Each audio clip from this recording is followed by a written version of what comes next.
Hello, everyone, and welcome to Ty Talks After Dark, The Last of Us Part 2 edition. That makes sense. This is my second part of my playthrough of The Last of Us 2. I covered the first one a couple days ago. If you want to go find it on YouTube, it's there. Probably should before you watch this, but if you've beaten the game and you just want to hop in wherever, cool. Happy to have you. Before we start off, I'm drinking Odell's Extra Special Red Imperial Red Ale Aged in Whiskey Barrels Cellar Series. Odell's pumping these out, and they're kind of fancy and cheap, so I've been enjoying them. That's what I'm drinking today. Hope you have yourself an ice cold beer or an ice cold pop or a tea or water, some chips, pop, whatever it is you do when you watch YouTube. Hope that's what you're doing. Unless you're just laying in bed staring at your screen for the 5th hour straight, maybe get up and be more productive. But after this is finish watching this first. Thank you. Also, if you can hear that fan in the background, I sincerely apologize, but not really, because it's like 98 degrees in here plus humidity, and I'm really hot, so hopefully it's a non-issue, but I got to do what I got to do to stay alive and to stay sane. All right, Last of Us Part 2 playthrough. So we're picking up right today as we're Seattle day one with Abby. Just probably took me, I think it was 7 hours or so. So that's where we are, and I play all the way through to Seattle day 3 with Abby, and then the interludes. If you know what I mean. If you're kind of vague on the interlude, or even if you haven't even done Seattle day 3 with Abby, maybe turn this off, get out of here right now, and come back after you've gotten that far, because I'm going to be spoiling everything, obviously. So the part 1 really set my expectations. It matched the first game. You know, the first 11 and a half hours or whatever were phenomenal. I absolutely loved every second of it, and it ended on a very high climactic point, which is great. But that kind of sets this next part up, I think, in kind of a bad circumstance. Now, I'm all for playing through a game and playing from the point of view of a opposing character, of maybe what you consider the antagonist, of somebody that you are fighting against. I think that's a very intriguing way to tell a story. I think it gives you a different perspective and a way of viewing what you've already played through with Ellie, and also gives you kind of maybe sympathy to a different character that you had no sympathy before. That's all great. But my issue with the gameplay, because of the way they have formatted and structured the story, is that I only want to get back to this climactic scene that we just finished up with Ellie and Abby after day 3. So my time spent with Abby, I didn't explore nearly as much. I didn't try to find more coins. I didn't do all the safe unlock puzzles, which I absolutely love, because my entire goal was to get through these levels as quick as possible so I can get back to this climactic scene, because I need to know what happens. So as that kind of a premise, I think that hurt this middle section of the game just right off the bat. Now, I am a very open-minded person. I am a very apologetic person. When I love a craft or an art, a writing, a movie, a TV show, no matter what it is, a game, I'm pretty committed to the name brand. So this game, for me, was called The Last of Us, and I'm a huge fan of the first one. This game would have to F up a lot for me to be upset. So even with my issues with the gameplay and the storytelling, I'm very much forgiving, and that doesn't bog me down. Let's get comfy here. So we start off with Abby in day 1, and you kind of see her relationship with some of her other wolf friends, and we get to meet Isaac, who's obviously a prick right off the bat. But you get to see some of Abby's kind of other friends and kind of the more personable side of the wolves, Washington Liberation Front from Seattle. So that obviously kind of sets you up, and it jumps you right in there because you find out your boy Owen killed Danny. which I don't remember who Dan was. Danny part of the group who killed Joel? I don't know. I really don't know. But he killed a guy named Danny, and so I was like, all right, I got to go look for him. You know, he's my best bud for the longest time. So she sets off on her little adventure, and that's kind of where we are with the gameplay. With me feeling like, okay, well, I don't really care about any of this, so I'm just gonna dead sprint to the aquarium because I got to find Owen to figure out what's going on. Obviously, the game unravels some things. You get in some combat. You fight some Therafights. And you kind of come into, you're about to be hung. You get saved by the two Seraphites, Lev and his sister. And then that whole situation gets real crazy. The gameplay there was pretty tough. Anyway, you leave them and you go off to meet up with Owen. You finally find him at the aquarium, and there he is. He's pretty hammered, upset about killing Danny, and Owen's kind of at the point now where, because he was a Firefly, right? He kind of got inducted into this whole wolf association. He doesn't really have that much of an allegiance to them. I mean, he tried to coming in, but it wasn't the same as the Fireflies, and now he's just done. He's ready to get out of here. He's ready to skip town. He's done being a wolf, and he wants to go to Santa Barbara, where there have been rumors that the Fireflies are reconvening. Abby's obviously like, yep, you're an idiot. You know, you're drunk. And then they say some few choice words to each other. It gets real physical. And then, obviously, you probably see it coming from a mile away. They start to have sexual intercourse. And I half expected Abby to be the one bending Owen over. But that didn't happen. But so that all happens. She wakes up the next day and she goes to free Lev and his sister, who she got split up with. And she gets them back to Owen and Mel, who are at the aquarium. Mel's obviously the nurse lady. Looks at the older sister's arms, all busted up. They got to chop it off. So Abby and Lev embark on the high roads, which is like the upper bridges across the Seattle skyline.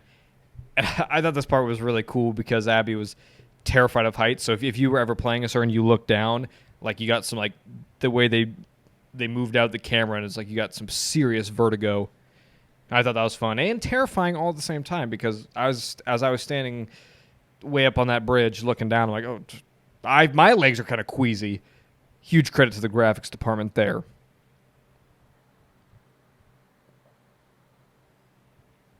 And as it plays out, you know, Abby's labeled AWOL after she gets back to the hospital trying to get the supplies for Mel to do the surgery on the older sister.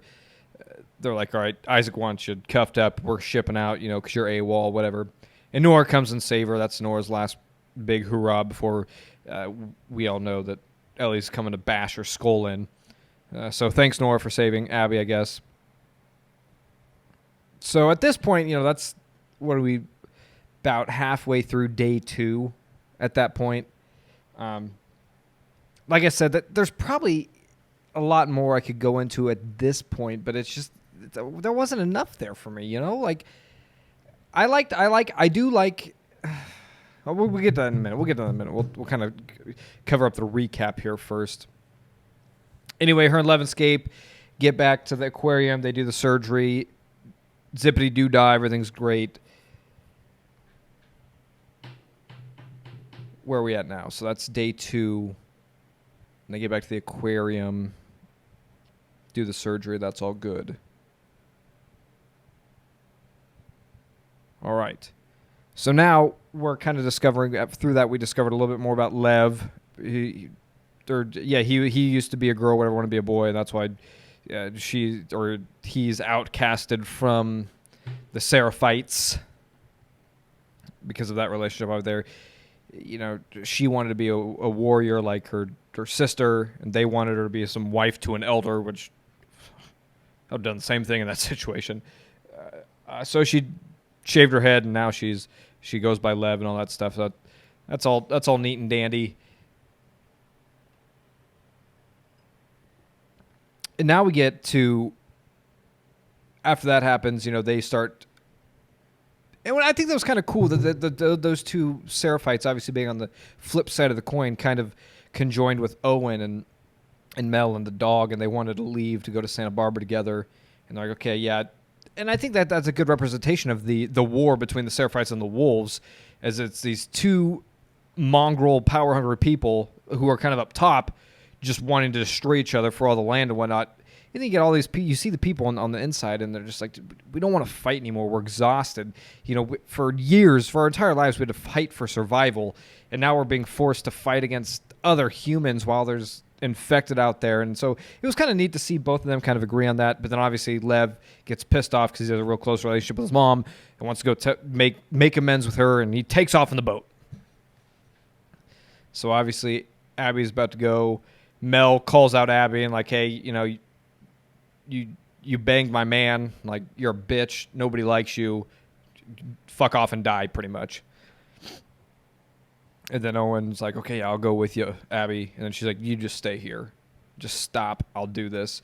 And so at that whole moment, I'm like, oh, dang, that's not good, because we know Ellie comes and shoots him through the chest and stabs Mel in the neck. I wonder what would have happened if Owen had have gone with Abby. So is Abby a culprit in killing of Owen? Because if she would have let him come along, who knows? He could have gotten capped by Tommy when he was sniping you or whatever. And that was an interesting dynamic too, saying, you know, with that little playthrough where Tommy is the gunman and you're like trying to dodge a sniping. It's such a weird dynamic, because like Tommy's the good guy, you know, he's the good guy. Ellie is the good guy, and you guys are messing with that. I don't like this. I didn't like it at all. Anyway, all that happened, and you finally get your boat and you head out to the Scars Island. And this scene, oh no, let's rewind. I got some stuff to talk about. So that scene in the hospital when Abby was down in the basement trying to find the med pack so that Mel could do surgery on the older sister, the older Scar sister. That was one of the coolest infected and zombie moments in probably both games so far. I think that was so cool. You're in the basement. This was ground zero when it first went out, and you're sneaking around. It's all dark, flashing lights, and it's just super intense. And then you meet up that super zombie who comes out of the wall, and he's like this big mass ball of multiple zombies fused together and just chasing you around. That was so fun and so intense and so scary. I absolutely loved that scene. That was the best part of Abby's playthrough in Seattle, I think, bar none. That was some of the gameplay that I really enjoyed and had fun with. The second best part, going back forward to, is when they get to the Seraphites Island, is you trying to sneak in and get Lev and sneak out. And that scene gets intense really quick, because Lev's mom's like beating him, and he pushes her and she cracks her head open and dies, when he was defending himself.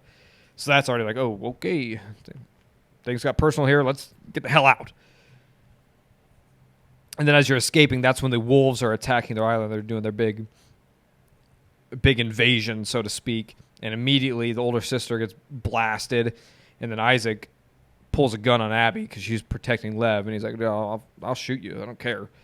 And again, we've already established that Isaac is a huge douchebag. And luckily, the older sister is still barely alive and blows his ass away. And then Abby and Lev are able to escape. Anyway, you get your horse and you're riding through the village and you're trying to get to the marina to get a boat to get back to the aquarium. And this is probably the second best part of part two. It was so cool because you got to see just this ruthless battle, this war, burning villages, people who are just slaughtering each other for really no reason except for you're part of that group and I'm part of this group, so I'm going to kill you kind of thing. And it was just a really sad and brutal moment that really kind of gave you a perspective on this whole situation that is just, it kind of is, it's the overarching theme that nobody's bad it's nobody's bad and everybody's bad, right? So like everybody has a story. Everybody has a reason. That's kind of what they're going through with Abby and Ellie and that kind of thing. But then that's just magnified times 10 when you're looking at the battle between the wolves and the Seraphites. And I thought it was really well done. It was very emotional and scary, and you don't like to see that kind of thing. Anyway, they escape after a big battle, and they get back to the aquarium. And now that's finally where you're back. Abby finds Owen and Mel dead, and she vomits. Obviously, very traumatic for her after she already lost pretty much all of her other friends to Ellie and to the battle with everything. So she's pretty much alone at this point, which explains why she went all crazy like she did in Ellie in the climactic part. So now that is part 2. That is Abby, Seattle Day 1, 2, and 3. And now we get back to the theater, and it shows Abby sneaking in, and we get back to the cutscene of where we left off. This is where things take a turn for the worse. And honestly, I have a sour taste in my mouth. I'm not happy right now, guys. I'm not happy, and I'm not okay with this game where we stand right now. I'm not okay with it. And there better be one hell of a third act if they want to save this for me, because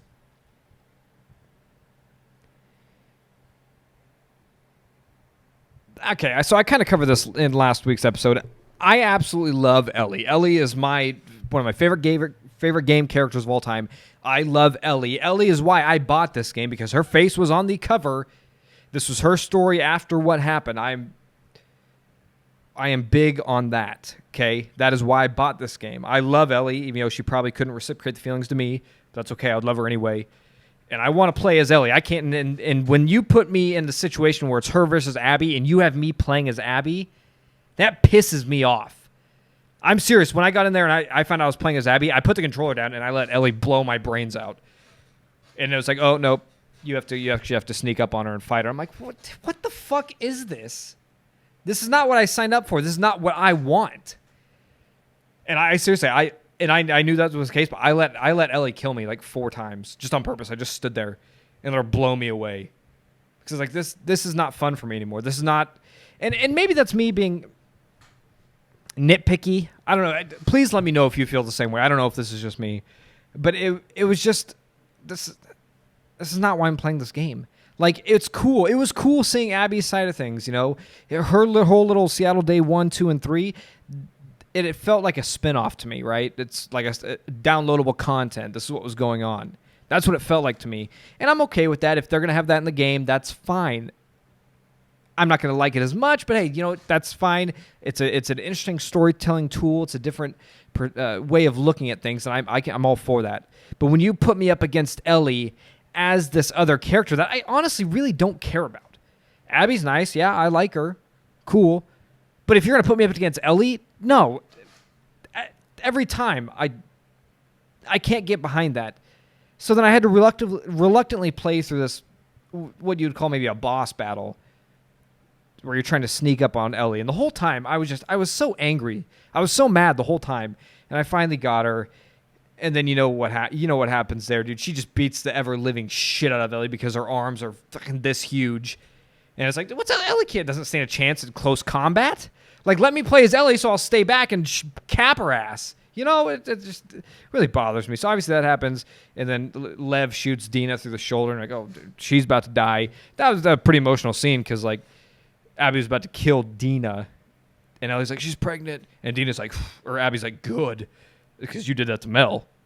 Even though Mel's kind of cold-blooded for what she said to Abby back then, but she didn't care.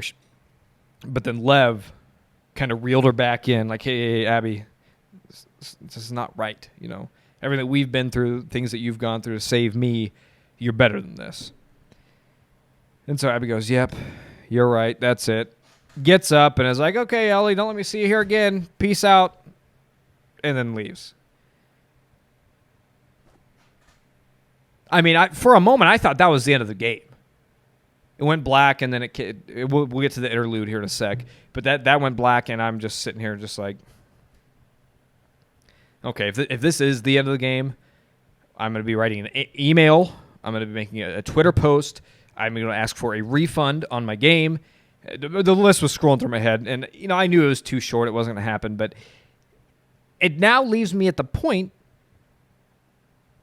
Okay, we'll get to that in a sec. Okay, so we get to the interlude. Flashes forward, obviously, a year because Ellie and Dina are living on their farmhouse, and Dina had her baby, and he looks to be damn near 1. So this is y'all darn a year later.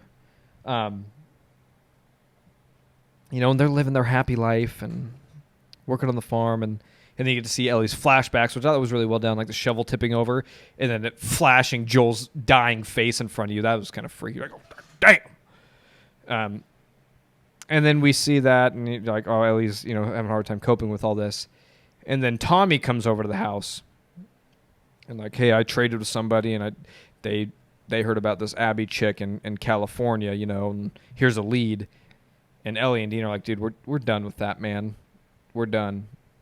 And this is another part that bothers me because Tommy's like, you made a promise, you said you were gonna get justice for Joel and all blah blah blah blah blah, and then he storms out and stuff. And maybe it's just me again. Please let me know. But that felt really out of character for Tommy. Does that make sense? Like that's not Tommy, And maybe he's still shook from Joel's death. But after everything that they've gone through game 1 and halfway through game 2.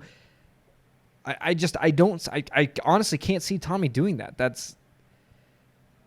That doesn't seem like Tommy to me. Tommy's always been kind of the I shouldn't say cooler head, but he's been the logical one. Like he gets it.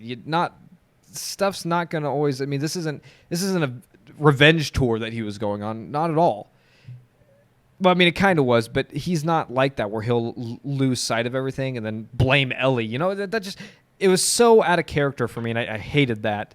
But I guess they needed it to progress the story because we see a little bit later, Ellie wakes up at night, goes downstairs, puts her jacket on, gets her backpack ready, and Dina's like, oh, coming down. She starts talking. There's this funny tactic here. Dina's like acting like, no, hey, just come back to bed. I don't see anything. I'm looking away. I'm not seeing that you're packing up a backpack. Trying to sneak out while I'm asleep. I don't see none of that. So that was kind of funny. And I was just like, dude, I can't get over it. I can't sleep. I can't eat. I can't do anything. She's literally being haunted by Joel. And so now she's like, sorry, Dina. Like, I love you and stuff. Dina's like, prove it. Stay here. And she's like, peace out, girl. And that's it. That's it. That's where I am. And that's why I have such a sour taste left in my mouth because it's just, okay, so now Ellie's gonna go to California, and we're gonna do this all over again. What is the story here now? That's what kills me. What is this story? Because we're back to square one. We're back to before we even went to Seattle. We're at the exact same spot, except for we know a little bit more about Abby. Who gives a fuck?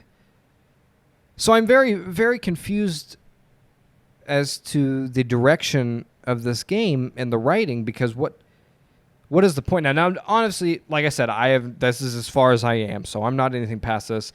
I don't know what's coming up, and maybe this is all just leading up to something incredibly amazing. But now I feel I have a sour taste in my mouth. I'm just like I get, because I left off when it was after there was the flashback scene where Dina and Ellie kissed for the first time that they alluded to earlier in the game. So I don't know why we had the flashback scene if we already talked about it. Again, I don't know. I don't understand. It is what it is. That was a kind of a sweet moment between them. Neat. So then it pans.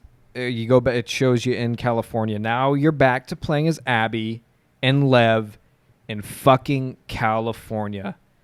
Like, I am going to lose my mind if I have to play any more as Abby. I don't care about Abby. I guess I'm beating a dead horse here. You know my thoughts. I love Ellie, and I guess she's back to square one, but now I still have to play more as Abby. I don't know. I'm kind of torn apart on the inside, guys. I really am.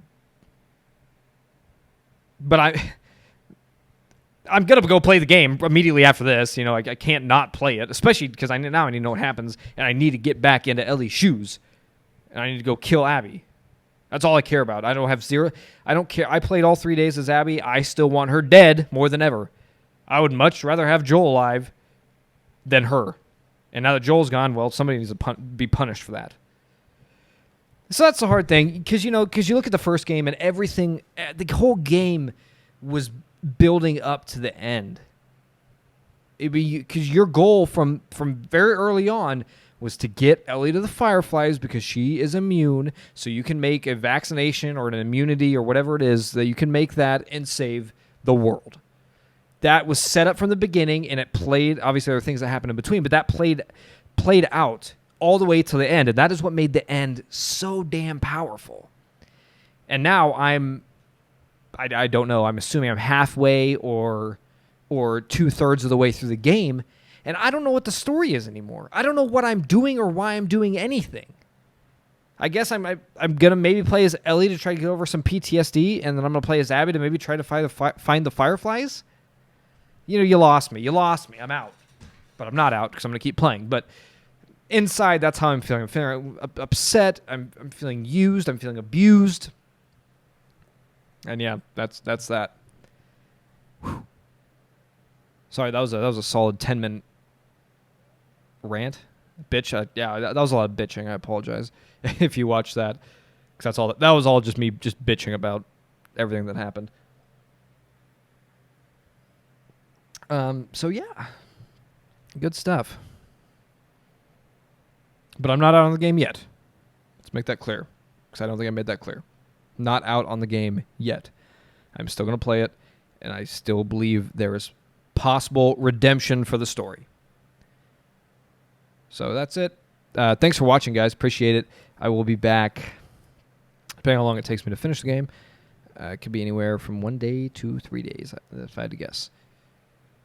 So I hope to see you back then. Hopefully I didn't deter you with my incessant whining and crying about the way the story is going, especially if you liked it. If you liked it, please tell me why, because I would like to see a different perspective, because whatever. So thanks a lot for watching, guys, and I will have the next episode up, the final third of the game, or final half, whatever it is. I'll have that up, and then I'll do a full-on recap of the entire game. We'll see how it ends. I might, depending on how it ends, I could have everything wrapped up by next episode. So thanks for watching, and I will see you guys next time.